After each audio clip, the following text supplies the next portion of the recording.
Hey, it's you, man, from KC95 here. Good evening and welcome to Toasted Tavern. Your host, Scott Tobin, and the man called Wags are ready to bring you the night in sports. So pull up a stool, grab a drink, and let's get toasted.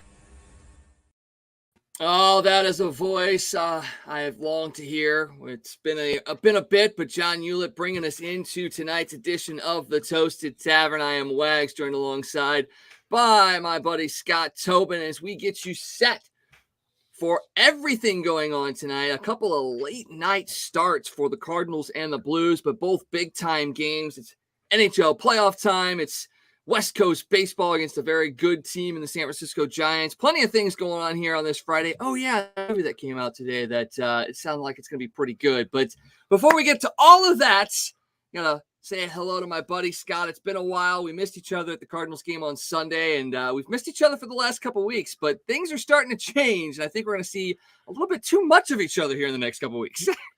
Oh, yeah, people are really excited about that. They're like, oh, crap, they're back.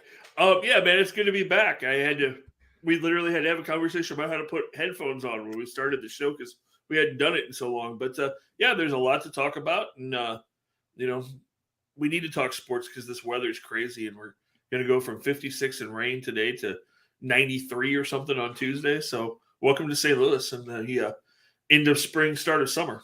Yeah, it's absolutely wonderful. I got to call a soccer game last night over at Lafayette, and it was perfect weather for soccer. It was that nice, crisp 60-ish degrees, a little bit of chill to the air, a good sunset out there, and it was beautiful. And I was talking with my partner, Bob Richards, and we're like, yeah, it's great tonight. Next week, it's going to be in the 90s. Not very conducive to soccer or really any sport because it's brutally hot here in St. Louis. But, yeah, we got to talk sports because the weather right now sucks. But sports in general for those in the Midwest actually are pretty good. I mean, you've got the Cardinals, a couple of wins here against the Royals and last night against the Giants. You got the Blues in the playoffs, a 1-1 game, a 1-1 series going into tonight's game 3.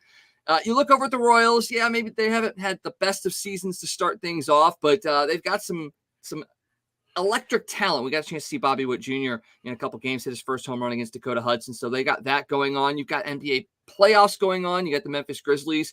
They're getting ready to start game 3 tomorrow night against the Golden State Warriors. That series is tied at 1. You got the local kid, Jason Tatum. Is Boston is playing Milwaukee. That series tied 1-1. So a lot of good things. Oh, yeah, and there's soccer going on. St. Louis City SC is gearing up for their first season starting next year. Seats are going in at the stadium. It's looking incredible down there. So once again, just so much positive to talk about here in the Midwest when it comes to sports. Yeah, absolutely. Absolutely. Like you said, even though the Royals are struggling, they do have these young players coming up that they can look forward to. Like you said, Bobby Witt Jr. hit the home run the other night. They've got another couple of kids getting ready to come up and some young pitching. So things are looking brighter on the western side of the state. In the near future, they've got things to look forward to, even though it's kind of gloomy there right now. Yeah, and only 93% humidity. Yeah, just 93% humidity. That's what we get to look forward to in the Midwest. All right, let's talk about the Cardinals real quick. They are the later of the two games tonight. It's a 9-10 start out there in San Francisco. But we'll start there as we kind of want to lead you into the Blues pregame starting here at about 8 o'clock. Like I said last night, a 7-1 victory over the Giants. Miles Mikolas looked very, very good. 5 2/3, just gives up the single earned run, dropped his ERA to 1.53, which is incredible for him. I mean, we weren't sure what we were going to get out of Miles Mikolas this year, and he's come out pitching very, very well. Maybe not deep into games a lot, but he has done well in the innings that he's pitched in. Bullpen looks really, really good. They've been phenomenal outside of TJ McFarland. Phenomenal for at least the last week or so. You can't say enough about what Cody Whitley has done coming out of the bullpen as well. And then you had Tommy Edman. 3 runs batted in last night. He has been hitting like crazy as of late. And then Yadier Molina tying Ted Simmons for 9th all-time in Cardinals history with the home run. It was just an overall, all-around good game. And coming off the 10-0 victory against the Royals, it really made you feel like this offense was starting to roll a little bit. We were talking about this pre-show about how it just feels like they're about ready to start connecting and clicking. And I think we're going to see that as the weekend goes on here in San Francisco. Yeah, I would hope so. We had 2 weeks where the offense has really kind of sputtered, and it's been one game on and then a couple games off, and then they score 8 or 9, and then you have 2 or 3 games where they might score a run a game. But like you said, it seems like guys are starting to get into a groove. I told you before the show started, Tyler O'Neill looks like he's starting to get locked in. And it's funny, you talk about Tyler O'Neill struggling, and he's like 5th in the league in RBIs with 19 now. He's right there. So, but he's definitely looked like he's locked in the last couple of days. His swing looks shorter. He looks ready to go. Yadi's finally started to lock in. It was a weird spring training for Yadi. It was a short spring training anyway, and then he didn't get back into the States right away. He had some personal issues, and so then he had a couple of nagging injuries. So Yadi's just now working his way back into shape, but he's starting to look like Yadi again at the plate, starting to hit everything hard, taking good swings. The home run he hit last night was just effortless. I mean, he barely swung at that ball and hit it down the left field line and, hit it 370 feet. So, that's a good sign. And then Dylan Carlson as well is starting to show signs of life. He just missed a home run with a double last night off the left center field wall, had a couple of other hits. So if you can get those 3 guys going, I think we feel really good. And then we talked about this before the show too. I know everybody in St. Louis is ready to get rid of Paul DeJong and sit him on the bench and do whatever. Talking about this before we came on. He looks good at the plate. I know he's not making contact, and people are going to say, "Oh, you're crazy," but his at-bats don't look bad. You can see that he's trying to hit the ball to the opposite field. He's not trying to just crush everything over the wall. He's actually taking good swings, taking good at-bats. There's something in his swing. There's some kind of little hitch somewhere that he's got to figure out that's just not allowing him to get to the ball, because it's not like he's swinging at pitches in the dirt or not seeing balls.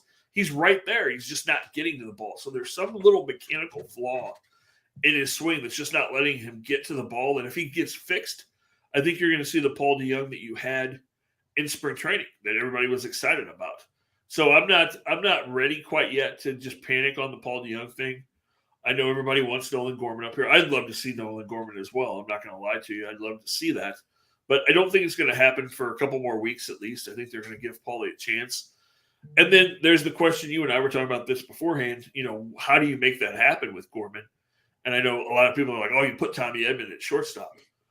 Well, yeah, Tommy Edman's a great second baseman, but from everything I've heard, the Cardinals aren't convinced that Tommy Edman can play shortstop. He played shortstop a little bit in the minor leagues, but the Cardinals don't feel like he's got the range or the arm to make the throws from deep in the hole and do some of the little things that you have to do defensively as a shortstop. And, I know you and I were talking about this earlier, Wags, and you said, well, David Eckstein was like that. Yeah, Eckstein did struggle a little bit. People said, oh, he's not big enough. He doesn't have a strong enough arm. He can't do it. And he found ways to get it done. And, I haven't seen Tommy Edman play shortstop.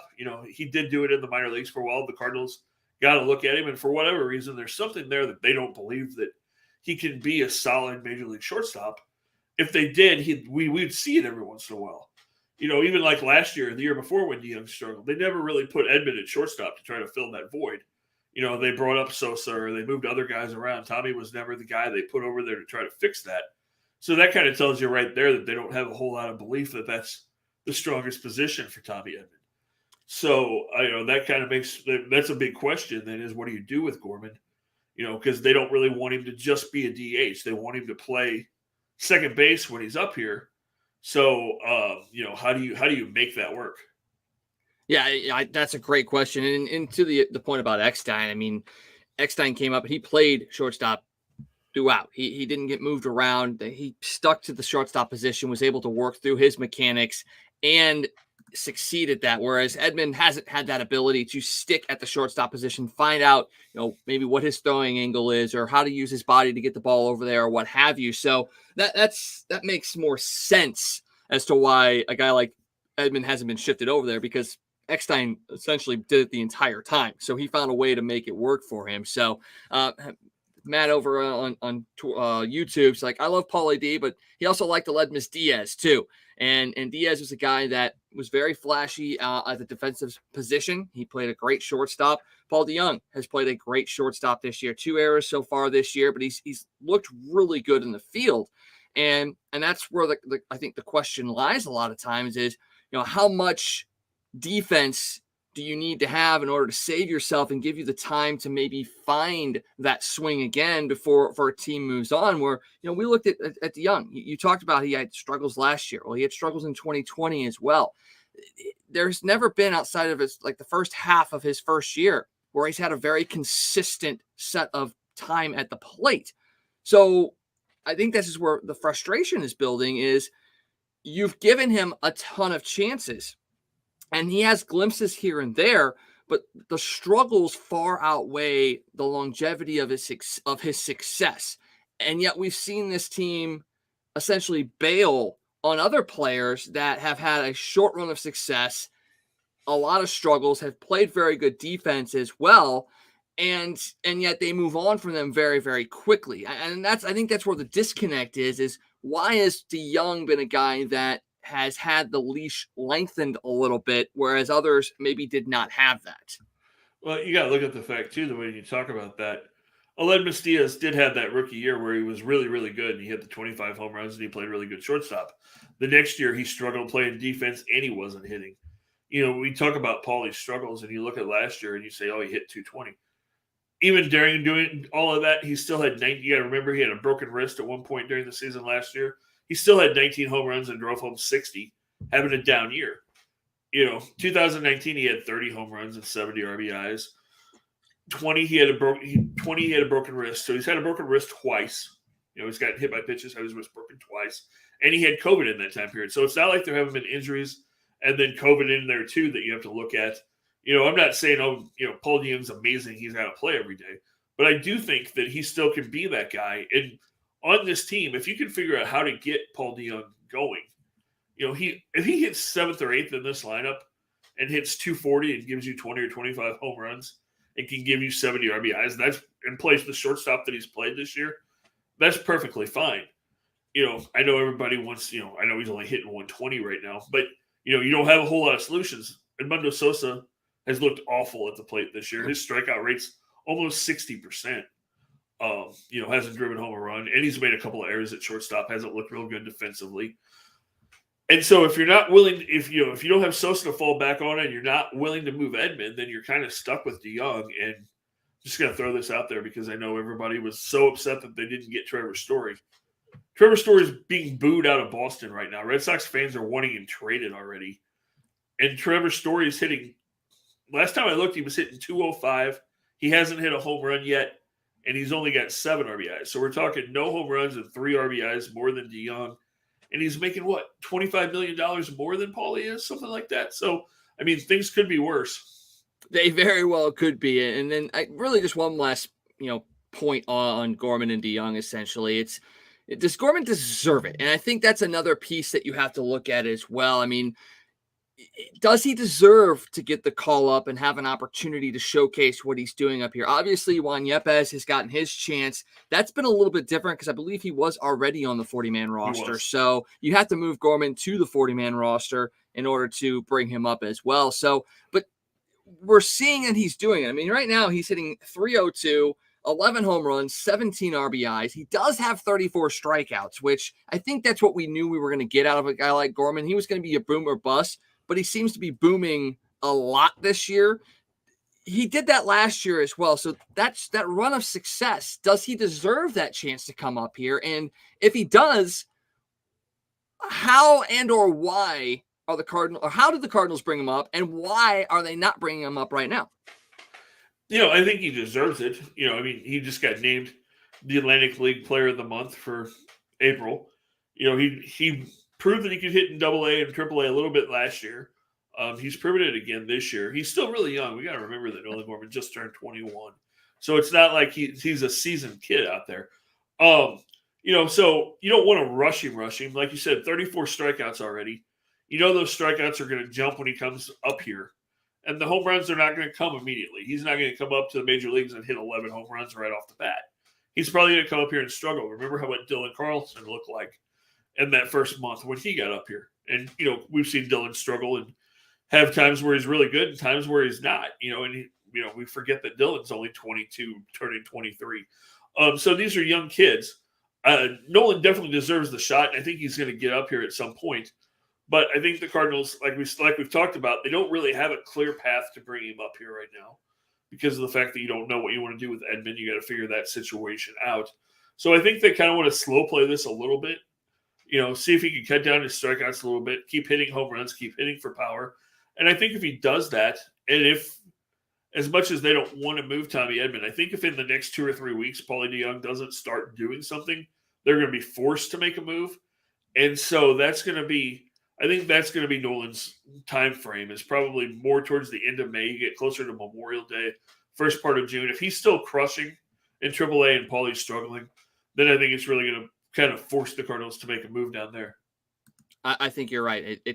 There's only so long you can go before you have to make that change. And I know that the Cardinals are looking at it. And you mentioned a guy like Trevor Story, obviously Carlos Correa, Javi Baez, all these shortstops got massive deals in the offseason. And none of them are really putting up ridiculous numbers right now. So you look back and you go, okay, with the way that this Cardinals season has gone so far, they haven't won more than 2 games in a row. They are, win 2, lose 1, win 2, lose 1. They had a 3-game losing streak when the Mets were in town. So they've been very, very consistently inconsistent.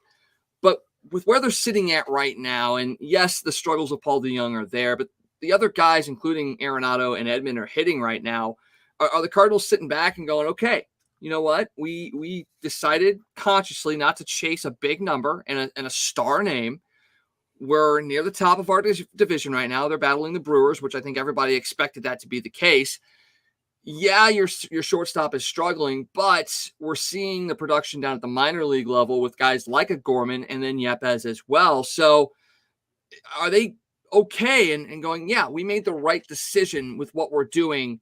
And is that going to hold true the rest of the year if DeJong does not hit and they do shift Edman to short? He's not as good as DeJong in the field, and Gorman's still there, but maybe not as great as he. I mean, is there a break even where they go, yeah, this was still the right choice that we made, and we're happy we did it?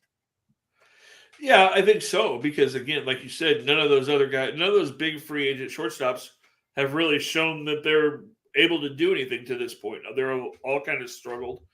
And so, I don't think there's going to be a point where the Cardinals go, man, we should have made that move for a shortstop. I think they're going to feel okay. I think they're going to, like you said, I think if Paulie keeps struggling, you'll see an Edman move over there. You may see Sosa play some shortstop if he can figure stuff out. But I think they're going to say, we made the right decision because you have those options. You have Nolan Gorman coming. You've got Jordan Walker coming. You have all these guys, and where are you going to play all of these guys? I mean, I know you want a shortstop up here right now that's producing, but you've also got to look at the roster and go, okay, what's the easiest way to construct this roster and make it work and make all of these guys fill in and make things run properly?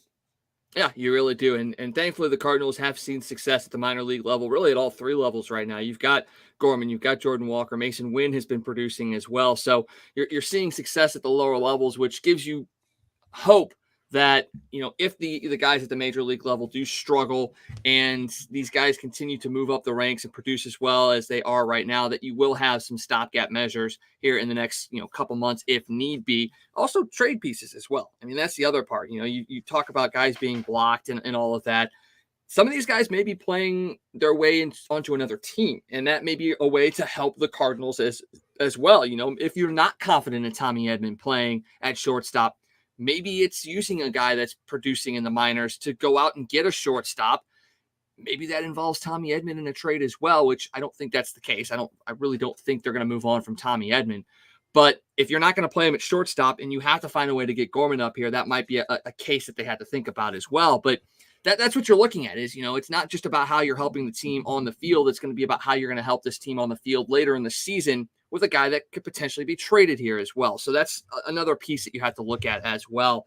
Well, let's talk a little bit about Yepez real quick. Came up a couple days ago for Sosa because he was put on the COVID IL, tested positive for that. And we'll talk about another guy that tested positive today.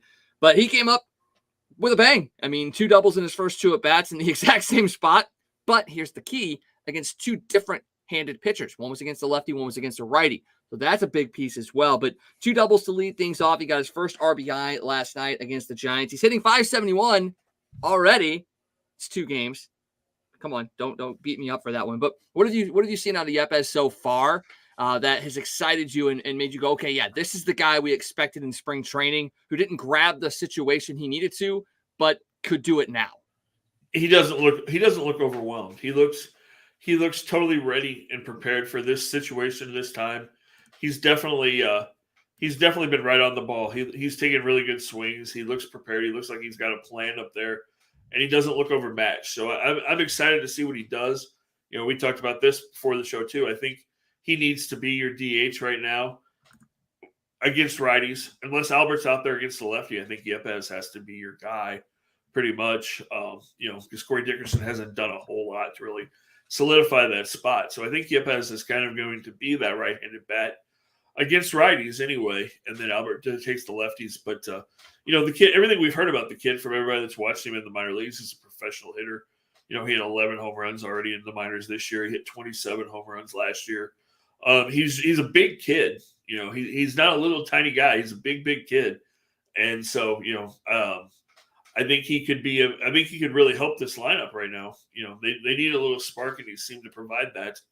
And, he's not good defensively. I mean, he's one of those guys. And I say that, that's been the knock on him on every level, is that, where do you play him unless he's a DH, because the glove is not his strongest tool on a baseball field. So, I think he's a DH, a permanent DH. And so, is that something the Cardinals really want to do, or would that make him a guy that the Cardinals may move at the trade deadline if he does well? If they decide, okay, we don't want just a DH on this team, we want a guy that can play multiple positions, do multiple things, then maybe Yepez ends up being a guy. If you get to the deadline and you need to go get a starter or something, maybe he becomes the piece that you move to solidify that, whatever you're missing on this ball club. Yeah, it's going to be a really fun trip for sure to get to the trade deadline and from there on out, because this team is going to be competitive for the entire season. There's no question in my mind. And I haven't been as high on the Cardinals the last couple of years as I could have been, especially being a lifelong fan. There have been a lot of question marks, and this season, not so much. I mean, there still are question marks there. Obviously, I'm still not super happy with what the rotation could be, although they've done well so far this year. We talked about Michaelis, how he's pitched. Dakota Hudson has really kind of rebounded. Steven Matz, I think he's a guy that really gets lost in the shuffle, essentially. I mean, he had the opening, or not the opening day start, but the opening series start here in St. Louis. And, first 2 innings, great. And then he kind of blew up a little bit, but it was kind of a blister situation. He's looked really, really good since. I think he's a guy, I mean, I'll be honest, I think when we were talking about early season predictions, Steven Matz was a guy I think we both left out of our starting rotation because we completely forgot the Cardinals went after him. So you've got that. Wainwright obviously has pitched okay. He had a great game against Kansas City the other day. Had a couple of not so great games before that. He's now, as we talked about Sosa being on the COVID IL, he is now on the IL with COVID. Positive test today. No symptoms. He says he's fine. Hopefully he'll get a couple of negative results before his next start, which I believe is going to be on Tuesday. So there's that as well. You got Libator down there. He's pitching decently in AAA as well. I think, and this is probably just me, I think I'm probably making a mountain out of a molehill when it comes to what I think about this rotation, but there's still a little bit of anxiety for me about this rotation lasting the full season. Am I crazy, or are there some pieces to that could be true? No, I mean, you always got to have some questions. With the injury history that Miles has had the last couple of years, you hold your breath every time he goes out there, just because you never know when something could pop up again. Steven Matz has had a history of being injured. He was healthy last year, but he has a long track record of injuries. You had Dakota bouncing back. You weren't sure what you were going to get, but he's looked really good. I think the thing that has to make you feel pretty good is when you look down at the minor leagues this year, when you look at Memphis, Libator, Thompson, and Oviedo are all three pitching pretty well. So that makes you feel pretty good about the fact that maybe all three of them are a step closer. And then the guy that's in this bullpen, and I don't really understand what the Cardinals are doing with him because they've used him really sparingly, is you've got a guy like Jake Woodford. And it seems like they have not wanted to hardly use him out of the bullpen this year, which doesn't make a whole lot of sense to me because he was really, really good down the stretch last year, in the rotation. So you've got that piece too. So I feel pretty good about this rotation, honestly. The guy who I thought was really the key to it was Dakota Hudson. And I was nervous the first couple of starts because he didn't look really good, but he's really settled in and has looked like the old Dak the last 2, 3, or 4 starts. So if you have a healthy Dakota Hudson, you're going to be in pretty good shape, I think. And then, we haven't heard a whole lot of updates. The last thing I heard was that Jack Flaherty was throwing, from 90 feet, felt good, looked good. Everybody was excited, and that they were maybe going to stick him on a mound next week sometime. and let him start throwing off the mound. And, we're talking then, of course, we're at the month now that everybody said, oh, he's only going to be out a month, which anybody that had any sense knew that wasn't possible. They're saying now he's probably going to need another month. Really? You just now figured shocking. that? Yeah, you just now figured that out, that, he missed a month and he wasn't going to just bounce back and be ready to go. So, hopefully you're going to get Jack back at sometime in June. And, then, if you have Flaherty and the rest of those guys are healthy with these young guys that we talked about, I think their rotation is going to be okay. Yeah, and, the one guy we also don't talk about is the guy that's getting the start tonight, and Jordan Hicks. He went 3 1/3 on Sunday, gave up a couple runs. That's the deepest he's gone is 3 1/3. Obviously, he's trying to ramp up to become a starter, fully 5-6 innings right there. But I'm once again, the experiment with Hicks as a starter is intriguing to me because he does throw hard. He does have good command, though. And that's the thing that really kind of excited a lot of people was, you saw him in the closer role and he came out there and not only was he throwing over 100 miles an hour, but he had a really tight slider. He had movement. He could pinpoint his pitches on occasion, but he was also a little wild as well. I mean, what are your thoughts so far early on here with the Jordan Hicks experiment? Do you think it's going to last, or is this one of those things you're just going to try and play with your toy until it's broken again? I don't really understand this. We didn't hear anything about Jordan Hicks being in the rotation until like the week before the season started. And they're like, oh, Jordan Hicks is our 5th starter. We haven't stretched him out at all, but it's been the plan since last offseason for Hicks to be a starter. Really? Lie to me some more. That wasn't, Verhagen, they realized wasn't very good when he got to spring training after they went and signed him and said, oh, crap, we got to do something different here.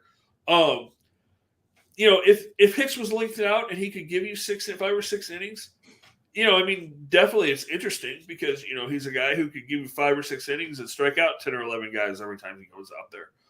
But until you get him stretched out, those games are, you talk about the Cardinals winning 1, losing 1, winning 2, losing 1. Well, you go back and look, pretty much every game Jordan Hicks has started, they've lost because he's gone 3 innings and then you've had to use 7 pitchers. And when you have to do that, 1 or 2 of those guys are not going to be very good on a day. It's just, that's just how that works. When you use that many pitchers, somebody's going to have an off day.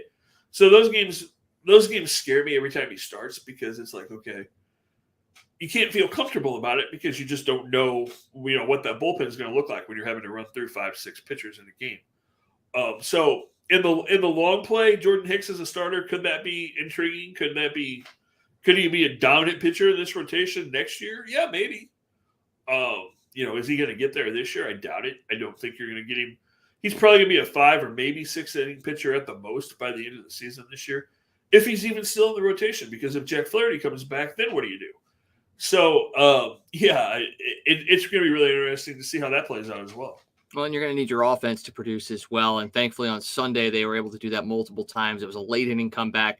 The 4 home runs solo given up to the Diamondbacks, gave him that 5-3 lead, but that at bottom of the 7th with Bader and then eventually Arenado hitting home runs essentially saved that Hicks start. And the bullpen once again kind of shut things down after that.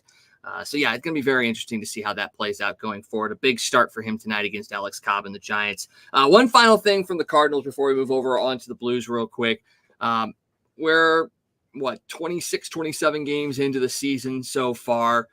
Who has been your biggest surprise to start the season? That's an interesting question. I would say,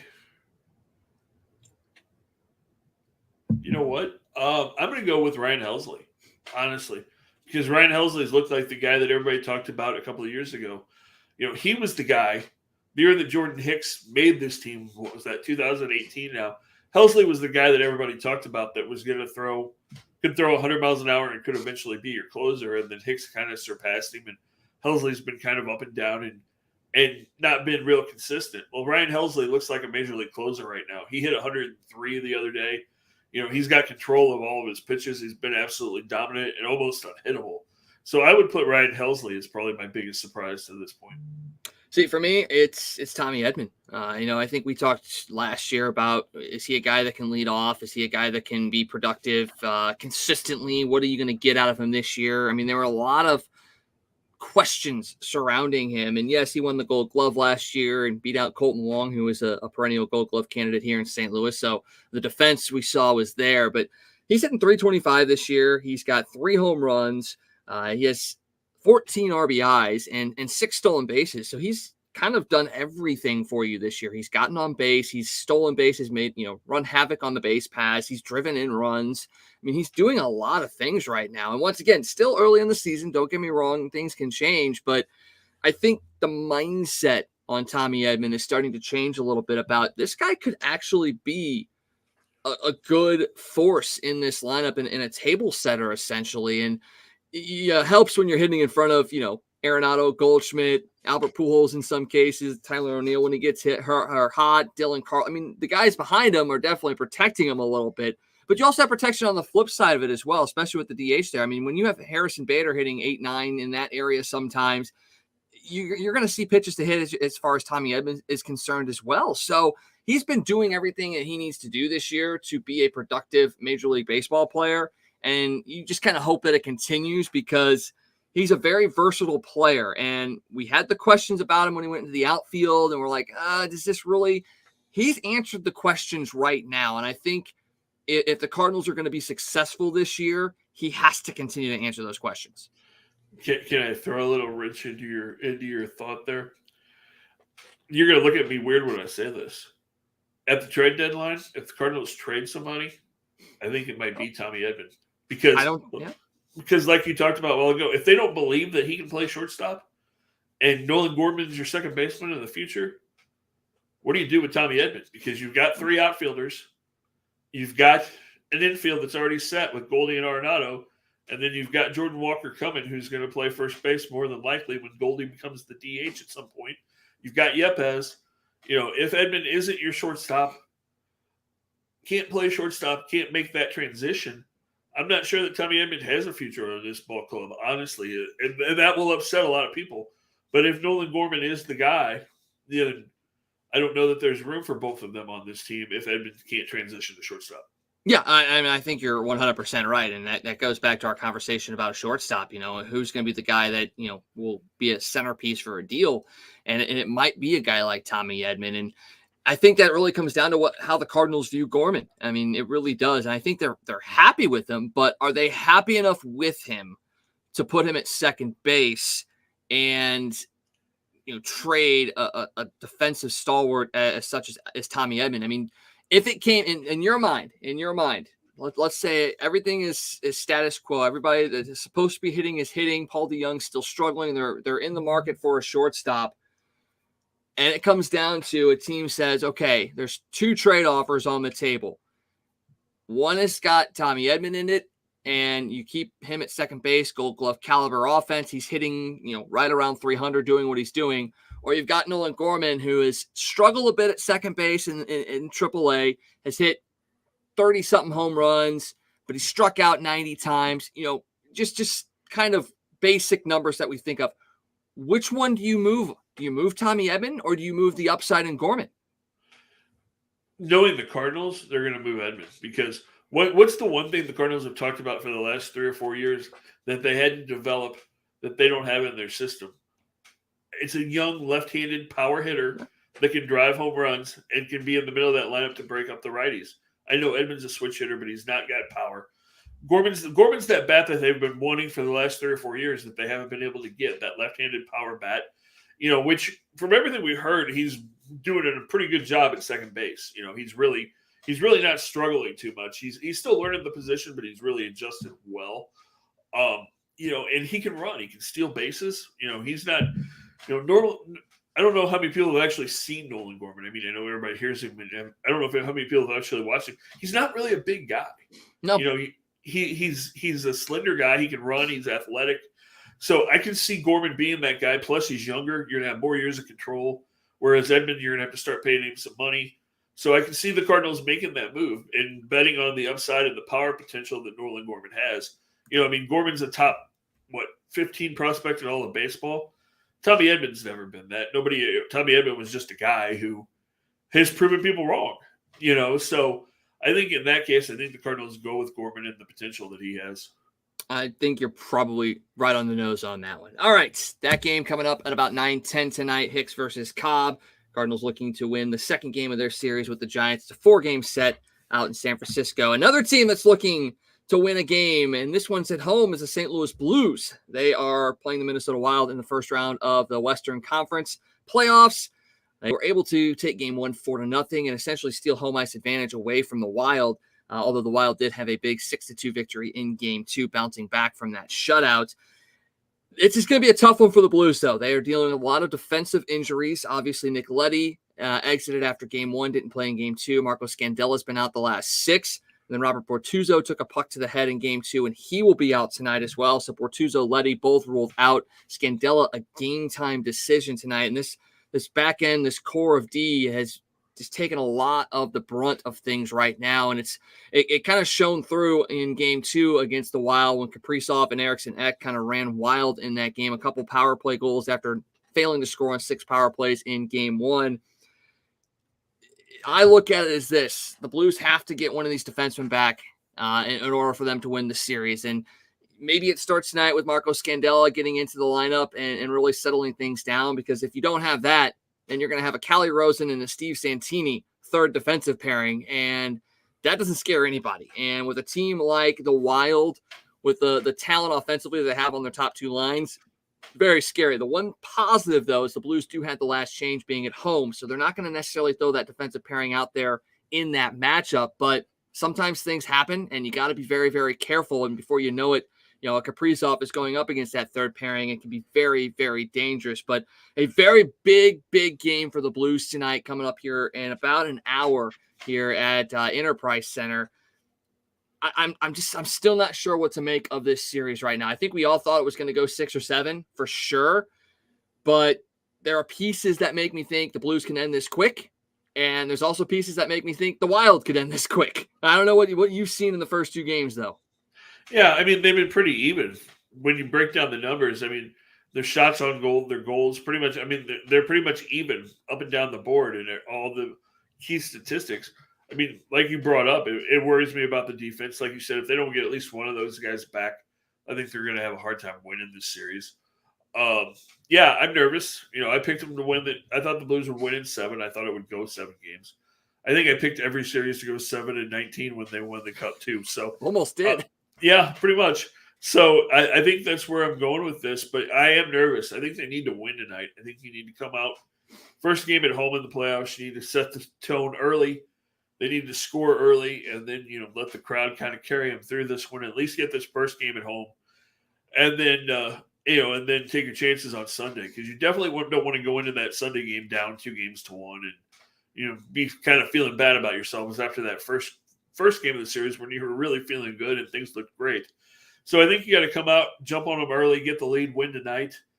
And then, you know, like I said, take your chances going into Sunday and know that at least it's probably going to go 6 games at that point. And we'll see what happens. But hopefully, like you said, hopefully the Blues defense can get some of these guys back in the next game or 2 and play better. And hopefully, we can get good goalie play as well. And we'll see what happens. What do you think? Are we going to see Bennington at all in this series, you think? If they lose tonight, I think it's a very real possibility you see him on Sunday.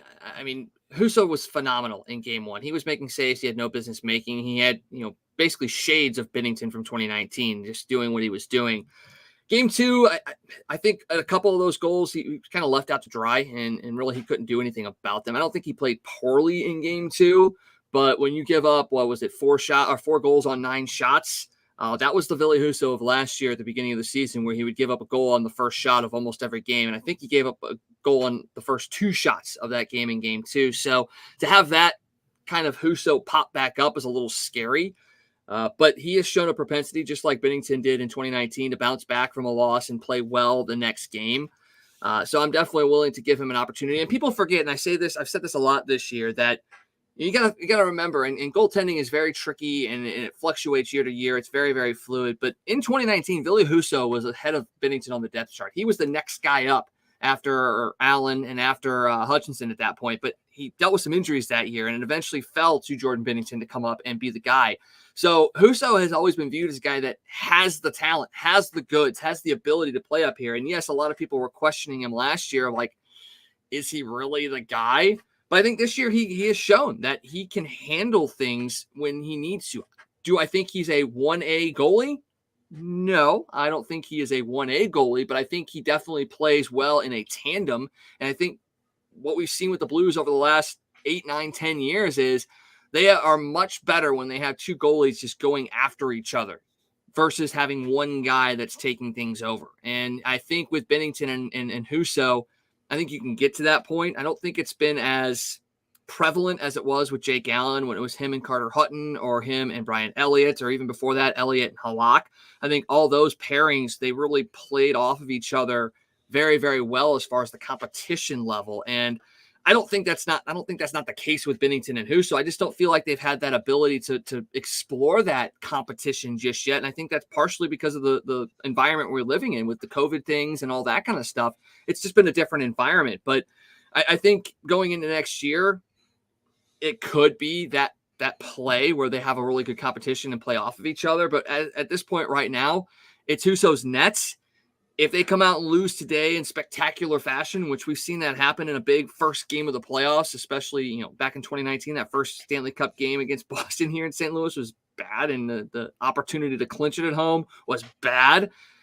If he doesn't play well tonight, I think the questions really start to pile in. You have to think about it at least. I don't know if it's an actual thing that will happen, but it's definitely going to make the question marks pop up even more. But we're seeing that in Minnesota too. I mean, everybody was questioning if Marc-Andre Fleury was going to start game 2 because of the way he played.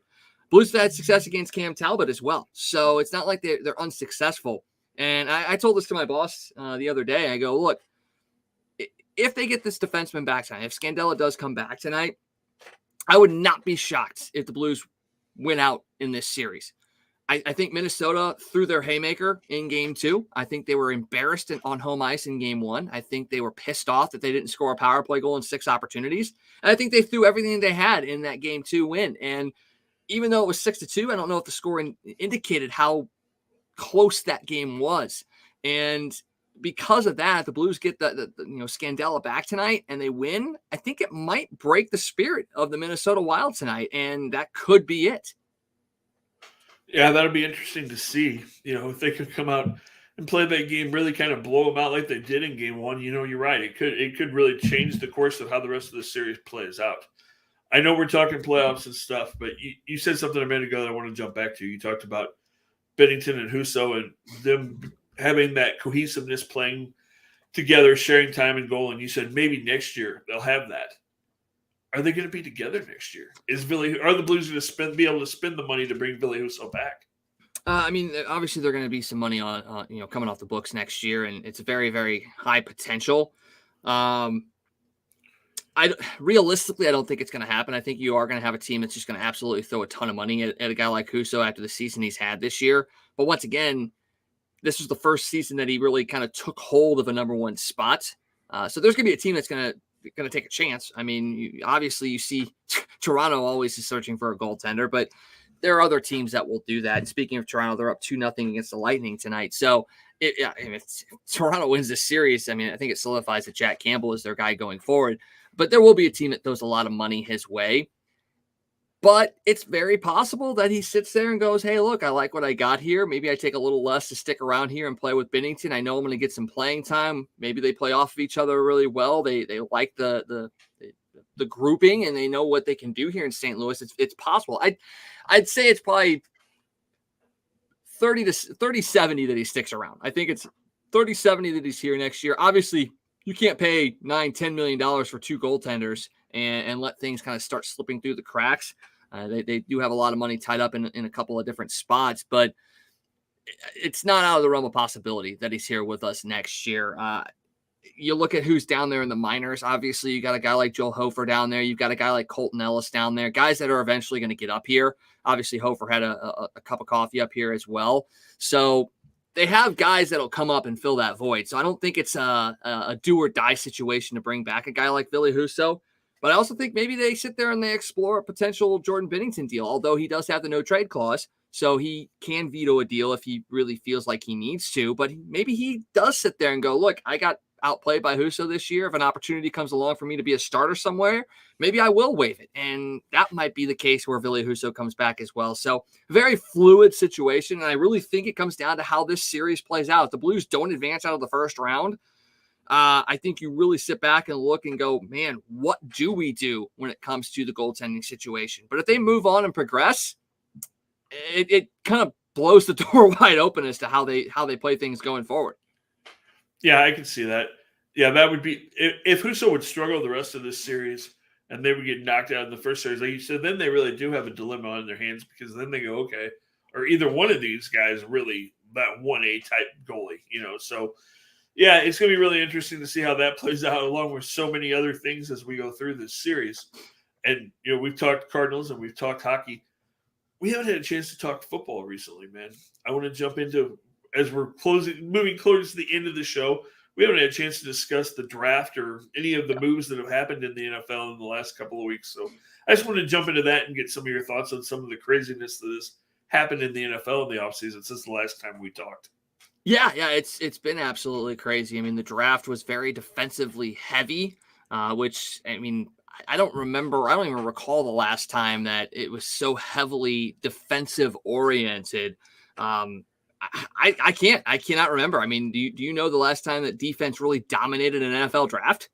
It's been a while, and probably the mid '90s. Probably those years that the years that Warren Sapp and Ray Lewis and some of those guys went out mid '90s. When you had Ed Reed, Ray Lewis, Warren Sapp all in the same draft. So, something along those lines where they all went early in the first round. But yeah, it's definitely been different. And then, never ever in the offseason of the NFL have we seen the amount of trades that we saw this year. And then big ones that you didn't see coming. I mean, did you see A.J. Brown go into Philadelphia, or Hollywood Brown go into Arizona? Or it's like, what is going on around here, man? It was absolutely crazy. And they were talking about this on 101 ESPN, I think the day after round one. It may have been after round two, but it's really interesting to sit there and see that the wide receiver position has now become what the running back position became a few years ago, where you've got a lot of talent there and you're able to move on from very talented wide receivers and not pay them. I mean, we saw the Tyreek Hill deal as well. We thought that was crazy. And then all of a sudden A.J. Brown gets moved and then Hollywood Brown gets moved. But, you see a lot of these teams that are like, okay, we can grab a home run wide receiver in the first couple rounds. It's going to make an impact on our team. And then we don't have to pay this guy $20-25 million a year to play here. We'll send him to a team that really needs to pay $20 million a year to a guy so that they can get back into things. So that was the really big moment for me, was you're seeing these big names that have made impacts on their teams, that their big deals are coming up and their team goes, we can replace you in the draft. And they can, because these guys have been really, really good coming out of college. And then they ship them off to a Miami or to a Philadelphia, team that's kind of rebuilding and needs to spend a little bit, maybe more money than they need to on a receiver to be relevant again. And that was the thing that really struck me, is that the wide receiver has now become the running back from about 10 years ago, where you just see them constantly being recycled every few years when their rookie deals are up. Yeah, I understand that. But can you imagine being a guy like Ryan Tannehill in Tennessee going, okay, wait a minute. In the last two seasons, I lost Corey Davis, I lost Julio Jones, I lost A.J. Brown, and I have who to throw to? And he doesn't want to mentor the backup, the new guy coming in either.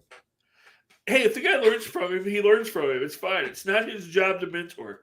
I mean, he got a lot of flack from that, but it's not like he's the only quarterback saying that. I mean, most of them do that. I mean, we definitely have seen that from Aaron Rodgers. I mean, Brett Favre obviously did that to Aaron Rodgers, but we've seen it to a lot of quarterbacks say, it's not my job to be the mentor to the guy who's going to replace me eventually. I mean, you'd love to hear him say, "Oh yeah, I'll take him under my wing and teach him everything." But that you're like, wait a minute, I'm supposed to teach the guy who's eventually going to take my job how to do it. So I mean, I understand this feeling, but you've got to be a little bit more philosophical when you have that conversation with the media. You got to word that a little bit better to not make yourself look so bad. And then of course, there was a response from Kurt Warner of, hey, give me a call, I'll mentor you all you want. So that's really interesting. And then, we talked about the wide receivers that got moved, the A.J. Browns, the Hollywood Browns, and then the wide receiver that's been begging to be moved. Deebo Samuel's still standing there going, hey, what about me? I don't want to be here. Where do I go? Pick me. I mean, you have to look at his injury history. I mean, he hasn't really been able to stay completely healthy the last couple of years. Yes, he's been an absolutely dominant receiver when he's been in the games, but injuries, and I think we've seen that with all the receivers, or they've all dealt with injuries at some point, but it is interesting that he wasn't moved during the draft, because he's adamantly said he wants out. But it's really interesting to see who would he go to at this point, because I think the teams that needed wide receivers made the moves that they needed to. There's one team, there is one team that always is lurking in the shadows, and it would not surprise me if they found a way to make a really, really good deal and not give up a whole lot and bring him in. I keep looking over in New England at Bill Belichick and just sitting there going, he's working on something to bring a guy like Samuel into there, because you look at the Patriots and they've never, outside of Randy Moss for the 1 year, they've never really had an outstanding number one receiving threat that wasn't a tight end. So it would not shock me if they found a way to make something work to bring Samuel in there and give Mac Jones somebody to throw to that is a really good home run threat. And honestly, I think that could shake up the AFC East even more. I think Buffalo obviously is still up there at the top as the number one team up there, but New England gave them a big push last year, which I think surprised a lot of people. And if you're able to add a guy like Deebo Samuel to that offense, watch out. That's a 2-horse race that's going to be fun to watch. Yeah, well, another team in the East that's interested, that has been trying to get a wide receiver all offseason, is the Jets. And people laugh when I say that, but when you see what the Jets did during the draft, and apparently Zach Wilson's impressing people in training camp, the Jets could be a team that surprised people in the AFC East. They've made some moves to improve and get better. They're going to be really interesting. Another team I'm excited to watch, because I really like what they did in the draft, is Detroit. I think the Lions made some moves to really solidify that team. I think they're going to be really interesting to watch in that North Division, because I'm not sure how the Packer thing is going to work. When Aaron Rodgers got a couple of rookie wide receivers that he's got to try to teach, and we know that Aaron's not been afraid to criticize his wide receivers when they've struggled. And, rookie wide receiver, that's probably the biggest learning curve. Other than quarterback, your rookie year is wide receiver, trying to learn the playbook, trying to learn all the routes and all the blocking schemes and everything else. They seem to be the ones that struggle more than anybody but a quarterback their rookie year a lot of times. So it's going to be interesting to see how that plays out. And then, there's still some big guys out there that haven't signed. I mean, you've got wide receivers like a Julio Jones, like a Jarvis Landry, still sitting out there that are going to go somewhere, and they're going to impact whatever teams they go to. I mean, those are still guys that can be huge impact players. And then I don't know if you saw this, but Des Bryant's begging for a tryout in Arizona. He wants to go play with Kyler and those guys, which, why anybody would even want that headache, I have no idea. That's because Hopkins is out. So yeah, Hopkins is out. Let's go get Dez. That's a good idea. And then you still got two quarterbacks sitting out there that could go somewhere and can still be impactful. Do the 49ers trade Jimmy G, or do they hold on to him? And we all know what a soap opera it is in Cleveland. But are the Browns really trying to trade Baker? Because I almost wonder, and I saw this again the other day, are they just really trying to push his trade value down because they know they need to keep him, because Deshaun's going to be suspended longer than anybody really thinks? I mean, it's a great question. And you look at it, and if you're Baker, why would you even go out there and play for them if they made the move for Deshaun and they knew full well that he was going to be suspended? And I mean, unless there were conversations that were like, hey, we're making this move, but you got one more year and this is going to up your value, and we're going to try and get the most for you and give you the best opportunity to go to a franchise that you can help as well. I don't think that conversation took place. But I mean, if you're Baker, outside of really trying to raise your trade value, why would you play for the Browns this year? I mean, and if you do raise your trade value, who are you going to get traded to? You're looking at Seattle. I mean, if you're Baker Mayfield, do you want to go up and play in Seattle? Yeah, you got a couple of good receivers up there, but it's Seattle. I don't think that fits his style of play. I mean, he's a guy that, played down in Oklahoma. He's not used to the Northwest weather and everything that goes along with it. So, I mean, do you want to raise your trade value and go to get traded to a Seattle, or do you try and find a way to force yourself to get released so you have your pick of where you get to go? See, that's the thing, though. If you're Baker, if you just get released, with all the PR hits that you've taken, is anybody going to sign you? He almost needs a chance to play and prove that he could come out, put it all behind him, play and be a leader, to play for a contract and play for a career. Because, Cleveland definitely, he got screwed by the Browns in so many different ways, from the fact that, if he was and he obviously he was hurt. There's no question about that. And he was willing to go out there and fight and still try to lead this team. And they let him go out there and play compromised. And then never really backed him up and said, you got to give Baker credit because he's out here fighting and doing whatever he can to try to help this team. They kind of, we're just like, oh, yeah, he's not very good this year. I don't know. Well, we're just going to keep throwing him out there. So he got a raw deal from the Browns. And then with the whole thing with Deshaun, he's going, he's not going. It's just been a huge mess and should have been handled so much better. But Baker's he needs something positive PR wise, to make him valuable to other teams, because right now, with everything that's happened in Cleveland, well, you saw it in Carolina, guys in the clubhouse are saying we don't want him here because all we've seen is negative publicity coming out of there. So we don't want that here. So Baker's got to really rebuild his reputation as much as anything else besides the play on the field to really get another contract. Yeah, it's a really, really tricky situation, and one we're going to definitely be following as the offseason progresses and we get into mini camps and things like that. So definitely a wild time in the NFL. Before we get out of here, just a couple of quick hitters. Bruins up 3-1 on the Hurricanes after 2. They're looking to get in that series. They are trailing 2-0 in that series. Maple Leafs up 3-0 against Tampa in Tampa.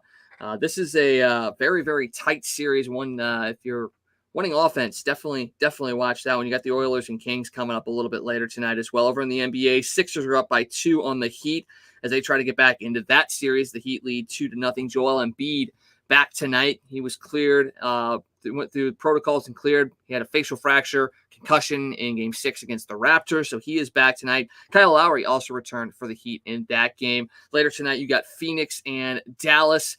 Luka Doncic out again tonight, looking like he might be able to play in Game 4, but at that point, it might be a little bit too little too late because the Suns lead 2-0, could go up 3 tonight. Both Devin Booker and Chris Paul averaging over 22 points per game here in the playoffs, so they're looking like, let's see what they look like in the regular season, the best team in the league. So that's one to watch out for. And then tomorrow night, you got a couple series that are tied at 1 that have some St. Louis and Midwest connections. Obviously, Jason Tatum in Boston with the Celtics. That series is tied at 1 with the Bucks. Tatum, 28 points per game, 7 assists, 2 steals, 4.5 rebounds so far in the playoffs. Both teams have had blowout wins in this series. 101-89 for the Bucks, 109-86 for the Celtics. So this one is a very, very fun series to watch. One we need to keep our eye on as well with the St. Louis connections. And then we talked a little bit earlier about Memphis and Golden State. That series tied at 1 as well. Ja Morant, 26.3 points per game, 6 assists, 5 boards, and just under 2 steals so far in the playoffs. And these have been close games. 117-116, a Golden State victory, 106-101 Memphis. So this is a series to watch. And I'm not going to sit there and go all the way and say that the winner of this series is a team that'll probably play in the NBA Finals. But the battles that these two teams are participating in are the kinds of games that galvanize players and teams in the playoffs and maybe allow them to suffer the blows that they need to suffer in order to make it to the finals. I don't know if you feel the same way, but I really think that whoever comes out of this series is going to be battle tested and going to give a team a really big run in the Western Conference Finals. No, I agree. Both of these teams are super talented. I like Memphis, that young team, although it's fun to watch Golden State, see those guys healthy again after Clay being hurt the last couple of years, see how good they are when they're all three back together again is kind of fun. It'd be kind of neat to see Golden State win one more with the three of them healthy and back together again. So we'll see what happens. Quick NBA note, knowing that you're a huge Bulls fan, have you seen the rumors today that the Bulls may be working on a Bradley Beal trade that would send Beal to Chicago? That would be very exciting because that would give us another St. Louis connection locally and for the Bulls in general, because, I mean, I'm a big Bulls fan. I was obviously a Bulls fan because of Michael Jordan and Scottie Pippen and all those guys. So to have him potentially be up there, that would be incredible. And I think that would be another bucket list trip that we need to add to our already growing schedule of things that we want to go do as a show. So maybe we can get up there next year if that trade happens and see a Bulls Grizzlies game and just really go for broke in that instance, or a Bulls Celtics game. That would be even better, I think. I would be excited to see that happen. I don't know what the pieces would be going back, and that would be a little bit scary. Because the Bulls do have some really good pieces right now that you may have to give one of those guys up in order to get a guy like Bradley Beal, but definitely something that we'll be watching in the offseason as well.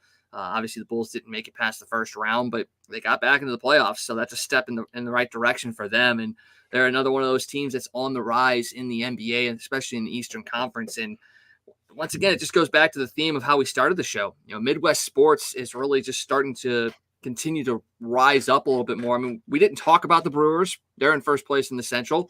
They're our rivals, so we don't really want to talk about them too much, but it is still a Midwestern team. And to see them playing well is really good as well. I mean, the Cubs, you know what, those Chicago teams outside the Bulls, we'll just forget about them. They don't exist in the Midwest right now, but if they do have relevance, we're going to talk about them as well, because that's what this show is really about. We're really trying to make it about the Midwest, because we're flyover country. I mean, everything is East Coast, West Coast. You're seeing that by the fact that the Blues start at 8:30 tonight. It's a Midwest game, and they're starting at 8:30. It's a Friday night, so it's okay.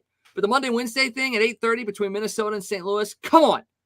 That's what we're trying to do. We're trying to change that bias. We're trying to get the Midwest back out there, and hopefully we're going to be able to do that very, very soon. That is the goal. All right, you got anything else before we head out tonight and watch some epic Blues and Cardinals games? I think that's it, man. Everybody just go out, enjoy some baseball, enjoy some hockey, enjoy your mothers on Sunday, in case you don't remember or have forgotten. It's Mother's Day, so enjoy your mothers, your wives. All of the ladies out there have a very special day on Sunday.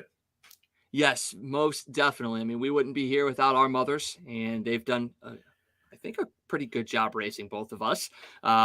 So definitely thank them for everything that they've done, and make sure you celebrate them as well on Monday for sure. Sunday. What did I say? Monday? Monday. Yeah. Man. You're a day late. You're a day late if you're celebrating them on Monday. Hey, dude, I'm going to the Blues game on Sunday. I'll probably be celebrating on Monday. So yeah, don't tell my brother's wife or our mother that him and I are going to the Blues game on Sunday. So Mother's Day might be celebrated a day late. They'll figure it out when you guys aren't around on Sunday. I don't know. My brother's a real estate agent. He's usually never around on Sundays anyway. Oh, that's true. That's true. All right, guys, enjoy tonight. Celebrate, but celebrate responsibly. Make sure you do the right thing when you're out and about celebrating the games tonight. And make sure you come back and check us out next week. We'll be recapping what went down this weekend between the Blues and Wild, the Cardinals and Giants, and get you prepared for whatever is happening in Midwest sports here on the Toasted Tavern. For Scott Tobin, I am Wags. Thank you guys for joining us, and have a great night. Hey, it's you-man here from Casey. For all your sports news, catch the Toasted Tavern with Scott Tobin and the man called Wags, weeknights at 9 p.m. You can follow Toasted Tavern on Facebook, Twitter, Instagram, and YouTube. Let's get toasted.